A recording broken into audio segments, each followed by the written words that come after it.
নমস্কার,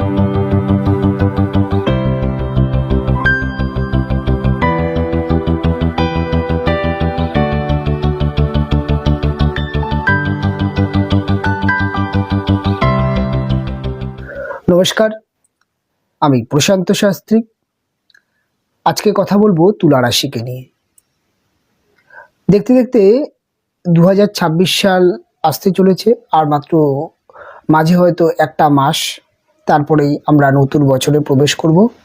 তবে আজকে দেখে নেব 2026 সাল তুলা রাশির জাতক বা জাতিকাদের প্রেম, বিবাহ যোগ ও বিবাহিত জীবন কেমন কাটতে চলেছে বা কি হতে চলেছে সেটা নিয়ে বিস্তারিত আলোচনা করব। দেখুন, 2026 সালে সাধারণত বর্ষফল বা একটি বছর কেমন যাবে সেটা আমরা যখন নির্ধারণ করি, তখন বড় বড় গ্রহদের, অর্থাৎ যারা দীর্ঘ সময় ধরে একটি রাশি থেকে আরেকটি রাশি পরিবর্তন করে, সেই রাশিদের পরিবর্তন আমরা দেখে থাকি। তবে 2026 সাল একটি গ্রহ অর্থাৎ দেবগুরু বৃহস্পতির রাশি পরিবর্তন ছাড়া আমরা কিন্তু শনিদেবকে দেখব যে তুলার ক্ষেত্রে তুলা ষষ্ঠভাবেই অবস্থান করে বসে থাকবে, এবং তার সাথে সাথে আমরা এটাও দেখতে পাবো যে রাহু এবং কেতু সেটা কিন্তু আপনাদের রাশির পঞ্চম এবং রাশির একাদশ থেকেই গোচর করবে। তবে একদম বছরের শেষের দিকে অর্থাৎ নভেম্বর ডিসেম্বর এই সময় রাহু কেতু ট্রানজিট হবে। তবে শুধুমাত্র দেবগুরু বৃহস্পতি তার রাশি পরিবর্তন করবে। বছরের শুরুর দিকে দেবগুরু বৃহস্পতি আপনাদের রাশি নবম ভাবে বক্রী অবস্থানে গোচর করবে। দেবগুরু বৃহস্পতি 2রা জুন অর্থাৎ জুনের একদম প্রথম দিকেই মিথুন রাশি থেকে কর্কট রাশিতে এসে অবস্থান করবে। অর্থাৎ কর্কট হচ্ছে আপনাদের রাশির ক্ষেত্রে রাশির দশম ভাব, অর্থাৎ কর্মভাবে বৃহস্পতির অবস্থান, এবং সেখানে বৃহস্পতি বলশালী বা উচ্চস্থ অবস্থান করবে। এখানে জুন মাস থেকে মোটামুটি ধরুন অক্টোবর মাস পুরোটাই আপনাদের কিন্তু রাশির দশমভাবে অবস্থান করবে। আবার দেখা যাবে যে লাস্ট যে বছরের 2টো মাস, অর্থাৎ বলা যেতে পারে যে নভেম্বর এবং ডিসেম্বর, এই 2টি মাস বৃহস্পতি কিন্তু অতিচারী গতিতে আবার সিংহ রাশিতেও এসে অবস্থান করবে। অর্থাৎ বৃহস্পতি কিন্তু এই বছরটি 3টে রাশির ওপর থেকে গোচর করবে। তবে আমরা দেখে নেব যে তুলা রাশির জাতক বা জাতিকাদের প্রেম এবং বিবাহিত জীবনের জায়গায় কেমন পরিবর্তন বা কি রকম থাকতে চলেছে, বা বিবাহিত জীবন বা বিবাহ যোগ সবটাই। দেখুন, প্রথমেই বলবো প্রেম বা ভালোবাসার জায়গায়। দেখুন, 2026 সাল তুলা রাশির জাতক বা জাতিকাদের প্রেম বা ভালোবাসার জায়গায় খুব একটা কিন্তু পরিবর্তন দেখতে পাওয়া যাবে না। তবে মাসের বলা যেতে পারে বছরের শুরু অর্থাৎ জানুয়ারি থেকে জুন মাস পর্যন্ত যে সময়টি, এই সময়টি প্রেমের জায়গায় একটা টকঝাল মিষ্টি সম্পর্ক থাকবে। কখনো ভুল বোঝাবুঝি, কখনো ঝামেলা, কখনো বলা যেতে পারে একটা আপস অ্যান্ড ডাউনস পরিস্থিতি সবসময় চলবে। সবসময় প্রেমে বা প্রেম ভালোবাসা যারা রিলেশনের মধ্যে আছেন তাদের মধ্যে কিন্তু একটা অনিশ্চয়তা, একটা হতাশা, একটা আনস্যাটিসফ্যাকশন, এটা কিন্তু ভীষণ পরিমাণে কাজ করতে দেখতে পাওয়া যাবে। কেননা রাহু আপনাদের রাশির পঞ্চম ভাবে আছে। রাহু সবসময় ডিপ্রেশন, আনস্যাটিসফ্যাকশন দিয়ে থাকে। তাই প্রেম ভালোবাসার ক্ষেত্রে কিন্তু একটা স্যাটিসফ্যাকশনের অভাব, একটা সবসময় একটা কিন্তু নিরাপত্তার অভাব বা একটা স্থায়িত্বর অভাব, সেটা কিন্তু ফিল করবেন। ছোটো ছোটো কারণে ঝামেলা অশান্তি হতেও দেখতে পাওয়া যাবে। আবার এই সম্পর্কগুলো কিন্তু একেবারে বিচ্ছেদ হয়ে যাবে সেটাও কিন্তু বলা যায় না। তার কারণ আপনাদের ভাগ্যভাবে এই সময়টি অর্থাৎ জুন মাস পর্যন্ত দেবগুরু বৃহস্পতি অবস্থান করে তার একটি দৃষ্টি আপনাদের পঞ্চম ভাবে পড়ছে। তাই কিছুটা হলেও ব্যালেন্সও হয়ে যাবে। কখনো খারাপ পরিস্থিতি, কখনো যা খুব প্রচণ্ড ঝামেলা অশান্তি, আবার কখনো ঠিকঠাক। অর্থাৎ এরকম একটা কিন্তু বলা যেতে পারে একটা টালমাটাল পরিস্থিতির মধ্যে কিন্তু থাকবে। তবে সব পরিবর্তনটা সেই সময় দেখা যাবে যখন জুন মাসে দেবগুরু বৃহস্পতি আপনাদের দশমভাবে এসে অবস্থান করবে, এবং এই সময়টি দেখা যাবে যে দেবগুরু বৃহস্পতি দশমভাবে এসে তারপর যেই দৃষ্টিটি অর্থাৎ বৃহস্পতির যেই নবম দৃষ্টি সেটি পড়ছিল আপনাদের রাহুর ওপরে অর্থাৎ পঞ্চম ভাবে, সেটা কিন্তু গিয়ে পড়বে ষষ্ঠভাবে শনির ওপরে। এই সময়টা প্রেম বা ভালোবাসার জায়গায় কিছুটা কিন্তু খারাপ পরিস্থিতি আসতে পারে। অর্থাৎ কোন সময়টা যে ঠিক বলা যেতে পারে যে জুন মাস থেকে মোটামুটি অক্টোবর মাস, এই সময়টুকু প্রেম বা ভালোবাসার জায়গাটা কিছুটা কিন্তু বিচ্ছেদ বা ঝামেলা অশান্তি বা একটা কিন্তু খারাপ সময় আসতে চলেছে। এই সময়টা সাবধান। আবার দেখা যাবে যে এমন কিছু পরিস্থিতি তৈরি হলো একদম বছরের শেষের দিকে, নভেম্বর ডিসেম্বরে, এই সময়টা কিন্তু আবার প্রেম ভালোবাসার জায়গায় পরিবর্তন চলে আসবে। অর্থাৎ এই সময়টি রাহু কেতুও তার রাশি পরিবর্তন করছে, অর্থাৎ আপনাদের পঞ্চম ভাব ছেড়ে চলে আসছে, এবং তার সাথে সাথে দেখা যাচ্ছে যে দেবগুরু বৃহস্পতি সেও কিন্তু সিংহ রাশিতে বসে, অর্থাৎ বছরের শেষে সিংহ রাশিতে গিয়ে অবস্থান করবে, অর্থাৎ একাদশে বসে আপনাদের পঞ্চমকে প্রভাব দেবে।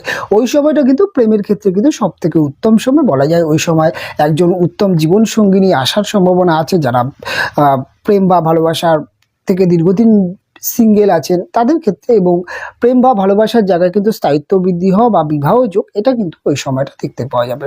তবে বছরের শুরু থেকে জুন মাস পর্যন্ত কিন্তু বলা যেতে পারে যে তুলা রাশির জাতক বা জাতিকাদের প্রেম করে বিবাহ যোগ বা প্রেম থেকে বিবাহ, হঠাৎ প্রেম থেকে বিবাহ যোগ, হঠাৎ একটা পরিস্থিতির কারণে প্রেম থেকে বিবাহ যোগ বা বিয়ের জন্য চাপ, সেটা কিন্তু আপনার প্রেমের সম্পর্কের মধ্যে কিন্তু দেখতে পাওয়া যাবে। অর্থাৎ প্রেম বিবাহ যোগ এটা কিন্তু থাকছেই।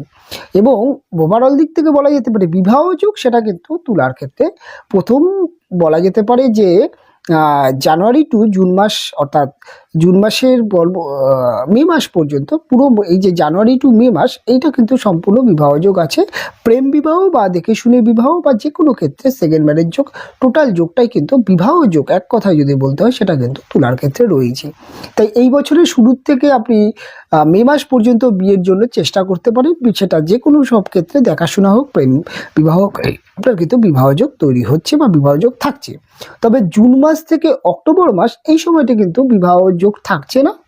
এই সময়টা কিন্তু দেখা যাচ্ছে যে তুলার বিবাহযোগটা থাকছে না। তবে বছরের একদম শেষ সময় অর্থাৎ নভেম্বর ডিসেম্বর, এই সময়টা কিন্তু উত্তম বিবাহযোগ তৈরি হবে। এই সময় কিন্তু ম্যাক্সিমাম তুলা রাশির জাতক বা জাতিকাদের বিবাহ হবে, এবং প্রেম বিবাহ বা প্রেমের সম্পর্ক বা বিবাহিত জীবনের জায়গায় বা বিবাহিত জীবনের ডেভেলপ বা যে কোনো ভালো দিক কিন্তু ওই সময়টা দেখতে পাওয়া যাবে। তবে এখন আমরা যেহেতু তুলা রাশির জাতক বা জাতিকাদের প্রেম সম্পর্ক নিয়ে একটা আলোচনা করলাম এবং বিবাহ যোগ নিয়ে আলোচনা করলাম, এবার আলোচনা করব বিবাহিত জীবন। দেখুন, বিবাহিত জীবনের ক্ষেত্রে তুলার সপ্তম ভাব, অর্থাৎ যেটি হচ্ছে আপনাদের মেষ রাশির ঘর, এবং এই সপ্তম ভাব ভীষণভাবে কিন্তু সপ্তম ভাবের যেই পরিস্থিতি বা সপ্তম ভাবের উপর থেকে যেহেতু কোনো নেগেটিভ গ্রহের গোচর চলবে না, অর্থাৎ সপ্তম ভাবের উপরে শনিদেবের সেরকম প্রভাব থাকছে না, বা বলা যেতে পারে যে রাহু কেতুর প্রভাব নেই, তাই বিবাহিত জীবনে যে খুব জটিল পরিস্থিতি তৈরি হবে বছরটা জুড়ে সেটা কিন্তু নয়। বিবাহিত জীবন কিন্তু ব্যালেন্স থাকবে। বিবাহিত জীবন যে খারাপ, যে বছরটা যাবে বিবাহিত জীবন সম্পর্ক কিন্তু খারাপ নয়। তবে বিবাহিত জীবনের ক্ষেত্রে যে কোনো সমস্যা আসতে পারে, সেটা সাময়িক যখন মঙ্গল গোচর করবে, সেটা মাসিক রাশির ফলে খুব ভালো করে কভার করা হবে।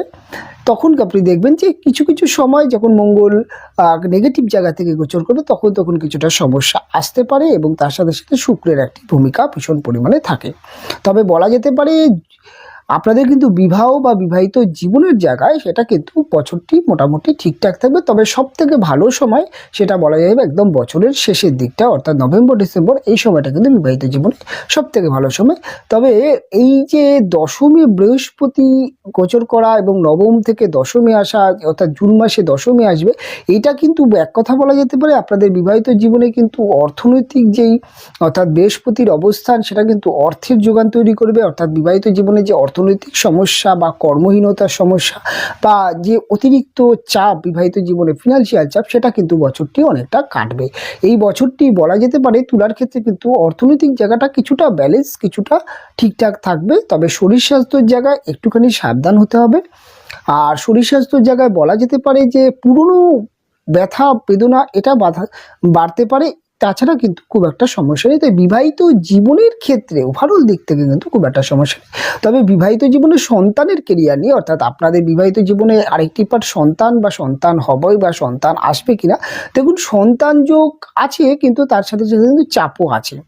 বলা যেতে পারে সন্তান যোগ যদি সব থেকে সুন্দর সন্তান যোগ, সেটা কিন্তু একেবারে কিন্তু বছরের শেষ সময়, অর্থাৎ নভেম্বর ডিসেম্বর মাসটা, এটা কিন্তু একটা সুস্থ এবং একটা সন্তান যোগ সব থেকে ভালো। তবে সন্তান যোগ জানুয়ারি টু বলা যেতে পারে মে মাস পর্যন্ত সন্তান যোগ আছে। সন্তানের কেরিয়ার নিয়ে খুব একটা বিচলিত হওয়ার নেই। তবে রাহু যেহেতু পঞ্চম ভাবে বসে আছে, সেক্ষেত্রে কিন্তু সন্তান বা সন্তানের কেরিয়ার বা সন্তানকে নিয়ে আপনাদের কিন্তু একটুখানি কিন্তু মাঝে মধ্যেই কিন্তু সমস্যা আসবে। তাই সন্তানের প্রতি কিন্তু অতিরিক্ত কেয়ারফুল হবেন। দেখুন, 5th হাউস রাহু, এটা কিন্তু বিবাহের পরেও যে ভালোবাসা, হাজবেন্ড বা ওয়াইফের মধ্যে যে ভালোবাসার বন্ডিং, সেটা কিন্তু আমরা দেখছি। কারণ ওরা ভালোবাসা, সেটা ব্যাচেলার লাইফে প্রেম হতে পারে, বিয়ের পরেও তো একটা ভালোবাসার জায়গা থাকে। দেখুন, পঞ্চমভাবে রাহু এবং এই রাহুর ওপরে বৃহস্পতির দৃষ্টি, এটা কিন্তু কখনো কখনো আপনাদের বিবাহিত জীবনে দেখা যাবে যে ভালোবাসার জায়গা আপস অ্যান্ড ডাউনস।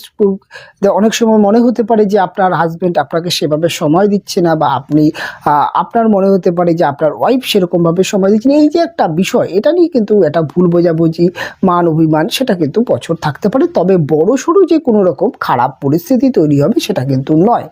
তবে কর্ম বা ব্যবসা বা বিবাহিত জীবন সমস্ত জায়গায় সবথেকে ভালো সময় কিন্তু বলা যেতে পারে দশমী যখন বৃহস্পতি আসছে, সে সময়টা কিন্তু ভালো। এবং দশমী বৃহস্পতি যখন জুন মাসে 2 তারিখে যখন এসে অবস্থান করছে, বৃহস্পতির সপ্তম দৃষ্টি পড়বে, সেটা কিন্তু আপনার রাশির বলা যেতে পারে চতুর্থভাবে এবং আপনার দ্বিতীয়ভাবে এবং আপনার ষষ্ঠভাবে। এই সময়টি কিন্তু অর্থনৈতিক দিক থেকে অনেকটা ডেভেলপ হবে। কর্ম কেরিয়ারের জায়গাটা যথেষ্ট ভালো হতে দেখতে পাবে, কর্ম পরিবর্তন ডেভেলপ, এবং তার সাথে সাথে ফিনান্সিয়াল ডেভেলপ, সেটাও কিন্তু বিবাহিত জীবনে একটি পার্ট। এই সমস্যাগুলো কাটবে কিছুটা হলে, আপনি কিন্তু রিল্যাক্স এই সময় থাকবেন। এবং তার সাথে সাথে 4th হাউসে যে বৃহস্পতির দৃষ্টি, সপ্তম দৃষ্টি, সেটি কিন্তু আপনাদের পারিবারিক যে অশান্তি বা দাম্পত্য কলহ, যেটা পারিবারিক ক্ষেত্রে বা পরিবারের সাথে যে বিবাহিত জীবনের যে সমস্যা বা অ্যাডজাস্ট করতে সমস্যা হচ্ছে, নতুন নতুন যারা বিবাহ করেছেন পরিবারের সাথে অ্যাডজাস্ট হচ্ছে না, সেই ধরনের সমস্যাগুলো কিন্তু অনেকটা কাটবে। জুন থেকে বলা যেতে পারে মোটামুটি কিন্তু অক্টোবর মাস পর্যন্ত এই সময়টা কিন্তু পারিবারিক রিলেশনের জায়গা, বিবাহিত জীবনকে কেন্দ্র করে সেই জায়গাটা কিন্তু উত্তম থাকবে। ওভারঅলভাবে যদি বলা যায়, তুলা রাশির জাতক বা জাতিকাদের 2026 সাল কিন্তু খুব একটা খারাপ মাস নয়, খারাপ বছর নয়, ভালো বছর। কেননা এই বছরটি রবির বছর, এবং রবির বছর হওয়ার জন্য কিন্তু এই বছরটি বলা যেতে পারে অনেক টার্গেট পূরণ হবে, বিশেষ করে অনেক বলা যেতে পারে ড্রিম পূরণ হতে দেখতে পাওয়া যাবে। এবং রবি আপনাদের একাদশপতি, সফলতার মালিক। তাই বলা যেতে পারে এই সময়টি কিন্তু আপনার অনেক কিন্তু বলা যেতে পারে কিছু উন্নতি বা উন্নতির একটি বছর, এটা কিন্তু বলা যেতে পারে, সেটা কিন্তু সর্বদিক থেকে দেখতে পাওয়া যাবে। তবে বলা যেতে পারে আরেকটা জিনিস, সেটা হচ্ছে যদি আপনার জন্মছকে রবির অবস্থান খুব ভালো থাকে, তাহলে কিন্তু এই বছরটি আপনি অত্যন্ত ভালো কাটাবেন। তার সাথে সাথে আপনাদের পার্সোনাল দশা, অন্তর্দশা, এরকম বিভিন্ন রকম বিষয়গুলো থেকে থাকে। তবে ওভারঅল কেমন কাটতে পারে তা নিয়ে একটা বিস্তারিত আলোচনা করলাম। অনুষ্ঠান অনেকটাই বড় হলো, অনুষ্ঠান আজকে এখানেই শেষ করব। ফিরে আসবো পরবর্তী লগ্ন বা রাশির অনুষ্ঠান নিয়ে। আপনারা ভালো থাকবেন, আপনারা সুস্থ থাকবেন। দেখা হবে পরবর্তী অনুষ্ঠানে।